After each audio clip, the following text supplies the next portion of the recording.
தினமும் ஒரு அதிகாரமாவது வாசித்துவிட வேண்டும் என்று ஒவ்வொரு புத்தாண்டிலும் தீர்மானம் எடுத்து தோற்கும் பல்லாயிரக்கணக்கான ஆன்மாக்களில் நானும் ஒருத்தி.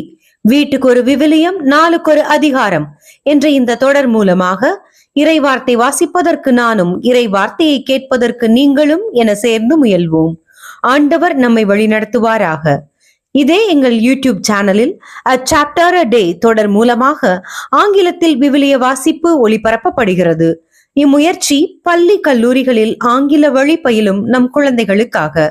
விருப்பமுள்ளவர்கள் பயன்படுத்திக் கொள்ளுங்கள். தமிழ் மற்றும் ஆங்கிலத்தில் விவிலிய வாசிப்பை கேட்க லூர்து மஹல் என்ற எங்கள் ஸ்பாட்டிஃபை சேனலை பின்தொடருங்கள். மத்தேயு நற்செய்தி அதிகாரம் 21. வெற்றி ஆர்ப்பரிப்போடு இயேசு எருசலேமில் நுழைதல். இயேசு தம் சீடரோடு எருசலேமை நெருங்கி ஒலிவமலை அருகிலிருந்த பெத்பகு எனும் ஊரை அடைந்தபோது இரு சீடர்களை அனுப்பி, நீங்கள் உங்களுக்கு எதிரே இருக்கும் ஊருக்குள் செல்லுங்கள்.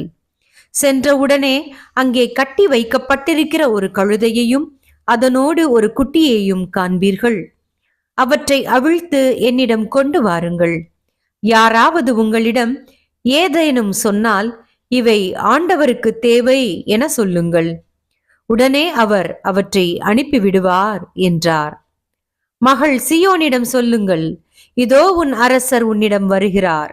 அவர் எளிமையுள்ளவர், கழுதையின் மேல் ஏறி வருகிறார், கழுதை குட்டியாகிய மரியின் மேல் அமர்ந்து வருகிறார் என்று இறைவாக்கினர் உரைத்தது நிறைவேற இவ்வாறு நிகழ்ந்தது.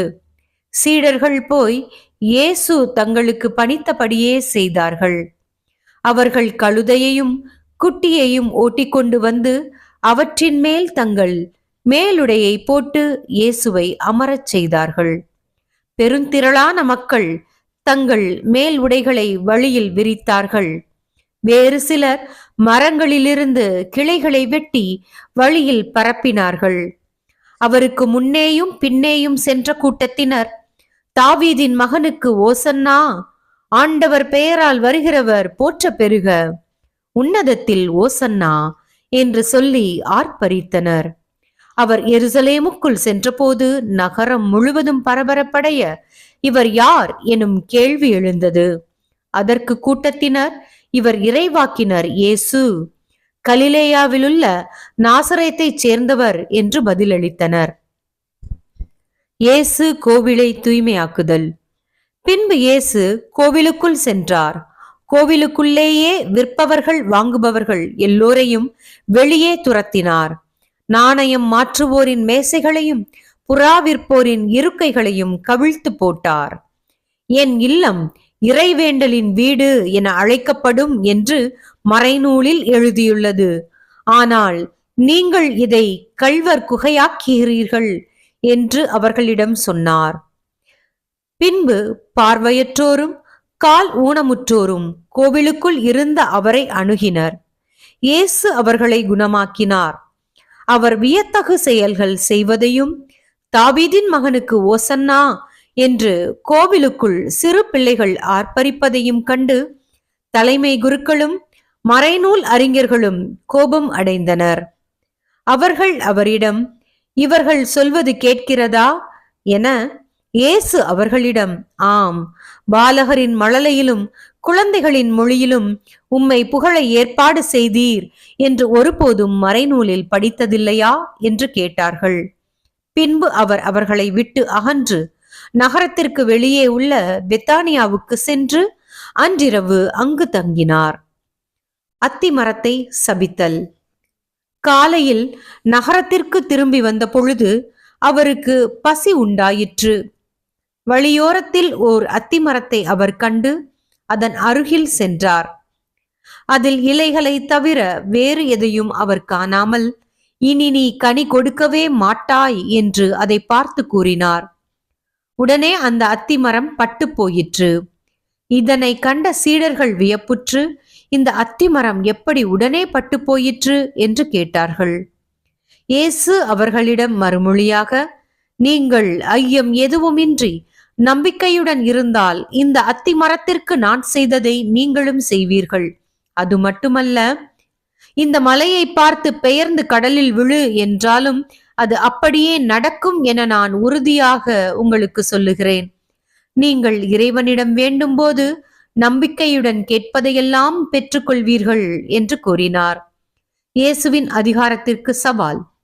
இயேசு கோவிலுக்குள் சென்று கற்பித்துக் கொண்டிருந்த போது தலைமை குருக்களும் மக்களின் மூப்பர்களும் அவரை அணுகி, எந்த அதிகாரத்தால் நீர் இவற்றை செய்கிறீர்? இந்த அதிகாரத்தை உமக்கு கொடுத்தவர் யார் என்று கேட்டார்கள். இயேசு அவர்களுக்கு மறுமொழியாக, நானும் உங்களிடம் ஒரு கேள்வி கேட்கிறேன்.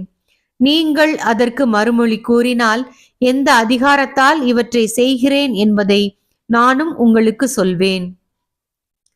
யோவானுக்கு திருமுழுக்கு அளிக்கும் அதிகாரம் எங்கிருந்து வந்தது? விண்ணகத்திலிருந்தா மனிதரிடமிருந்தா என்று அவர் கேட்டார். அவர்கள் விண்ணகத்திலிருந்து வந்தது என்போமானால் பின் ஏன் நீங்கள் அவரை நம்பவில்லை என கேட்பார். மனிதரிடமிருந்து என்போமானால் மக்கள் கூட்டத்தினருக்கு அஞ்ச வேண்டி இருக்கிறது. ஏனெனில் அனைவரும் யோவானை இறைவாக்கினராக கருதுகின்றனர் என்று தங்களிடையே பேசிக் கொண்டார்கள். எனவே அவர்கள் இயேசுவிடம், எங்களுக்கு தெரியாது என்று பதிலுரைத்தார்கள். அவரும் அவர்களிடம், எந்த அதிகாரத்தால் இவற்றை செய்கிறேன் என்று நானும் உங்களுக்கு கூற மாட்டேன் என்றார். இரு புதல்வர்கள் உவமை. மேலும் இயேசு, இந்த நிகழ்ச்சியை பற்றி நீங்கள் என்ன நினைக்கிறீர்கள்? ஒரு மனிதருக்கு இரு புதல்வர்கள் இருந்தார்கள்.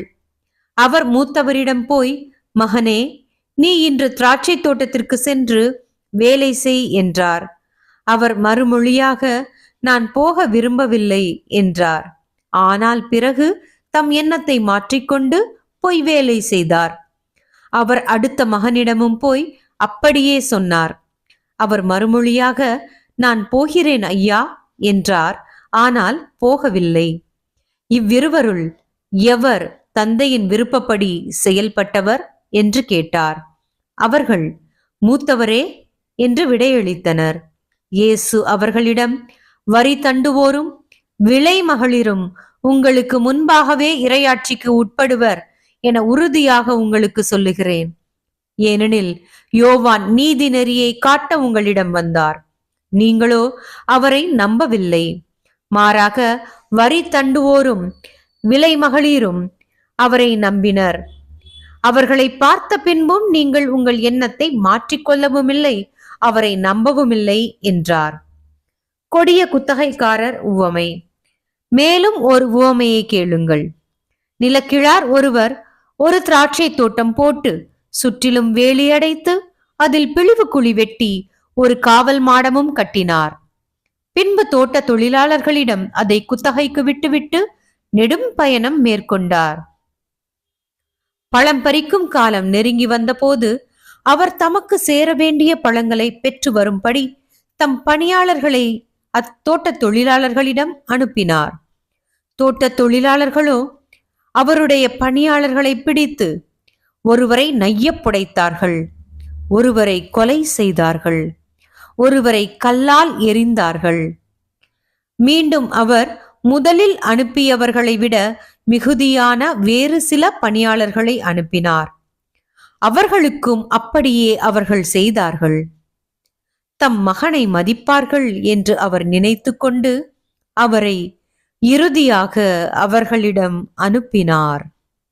அம்மகனை கண்டபோது தோட்ட தொழிலாளர்கள், இவன்தான் சொத்துக்கு உரியவன், வாருங்கள் நாம் இவனை கொன்று போடுவோம், அப்போது இவன் சொத்து நமக்கு கிடைக்கும் என்று தங்களிடையே பேசிக்கொண்டார்கள். பின்பு அவர்கள் அவரை பிடித்து திராட்சை தோட்டத்திற்கு வெளியே தள்ளி கொன்று போட்டார்கள்.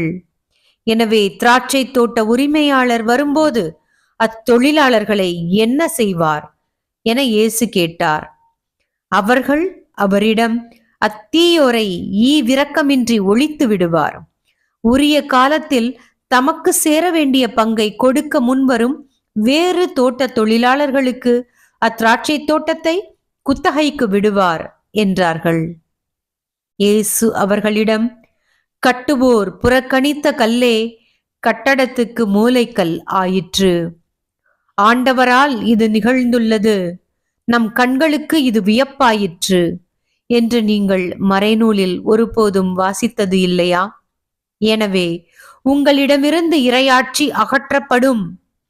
அவ்வாட்சிக்கு ஏற்ற முறையில் செயல்படும் ஒரு மக்களினத்தார் அதற்கு உட்படுவர் என நான் உங்களுக்கு சொல்லுகிறேன்.